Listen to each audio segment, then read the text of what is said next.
So, like, what the hell does Grell sound like? I don't know. Have fun. Probably sounds like bird talk. I'm imagining. I don't know why. It doesn't look like. Where are the vocal cords? Where does its food go? Yeah. Hello there, I'm James. And I'm Emmy. And welcome back to the Bestiary, Monster Manual A to Z, and what alien horror descends upon us this week? It's the Grell. The Grell. Alien creatures of bizarre intentions and even more bizarre form. They hunt, sometimes solitarily, sometimes in small groups in the dark and dangerous corners of the underground world.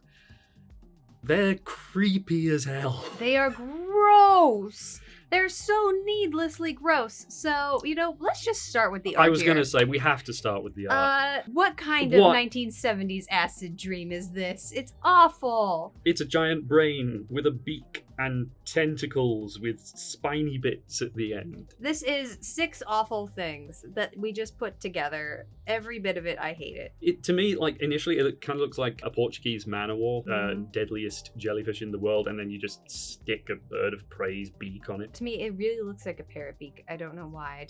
Just straight on the front, and then the click-clack bits on the end of the tentacles. I call them click-clack bits because looking at it, I imagine that's the sound they make.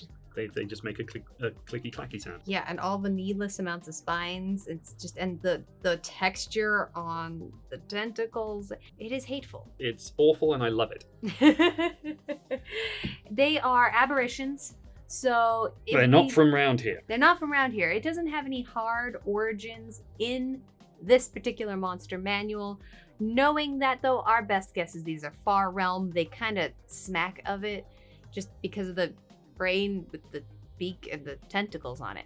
Yeah, and for anybody who is maybe unfamiliar with what the far realm is, it's essentially space. Yeah. But really horrible. Yeah, it's really horrible. It's a deeply Lovecraftian inspired place. It's the origin of the mind flayers, the illithids, and it's just awful. It's just an awful, horrible, nightmarish place, and we have it to thank for a lot of nasty things that exist on the material plane.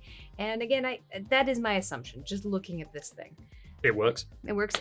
They don't speak deep speech or anything like that. That would imply that, though. They have their own language. It's Grell. It's Grell. And they are intelligent. They have generally speaking, a 12 intelligence. So they are smart. Smarter than most things that are basically walking stomachs, which is weird considering it has no stomach, but it doesn't Where stop does its it. food go? Don't know. But that's pretty much the Grell's only motivation, is to consume things. It decides and categorizes things based on whether or not it is edible, inedible, or is going to eat it. Those are the 3 things that it realistically cares about. But it's pretty smart about that. And again, it's smart enough to have a language. They are solitary, so they don't have a super developed society or anything like that. But when they do meet up, I imagine that could be awful. Small group of Grell is called a coven. Interesting use of collective now.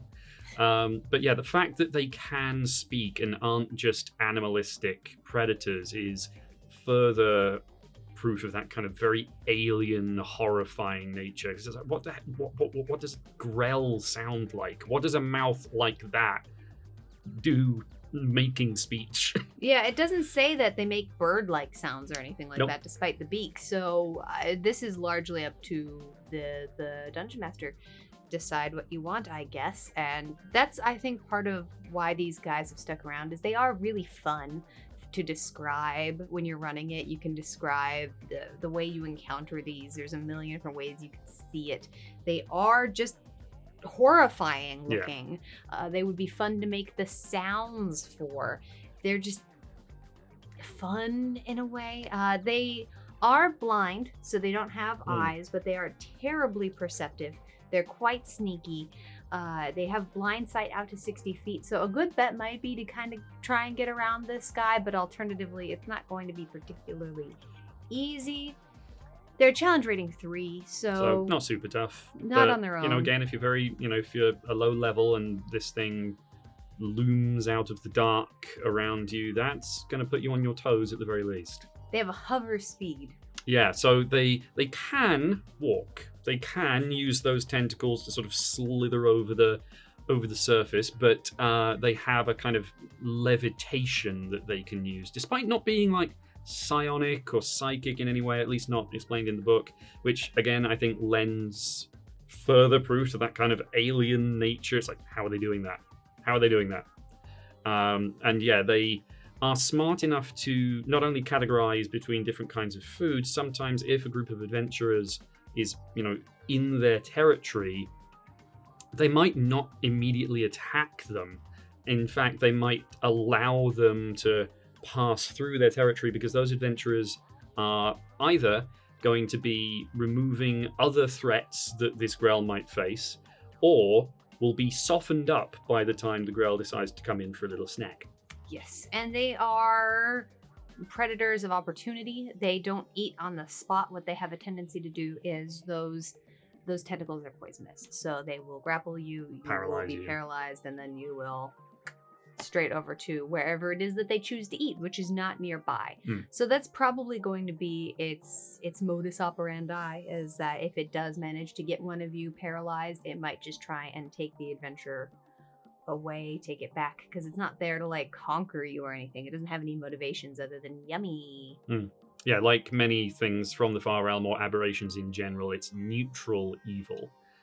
So it's bad, but not for any particular reason.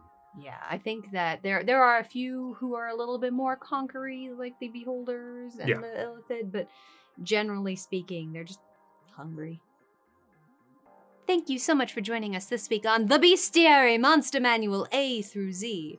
What do you think the origins of the Grell are? And if you could in fact learn to speak Grell, what would you speak of them of herb and spices and general cuisine? Please tell us in the comments down below.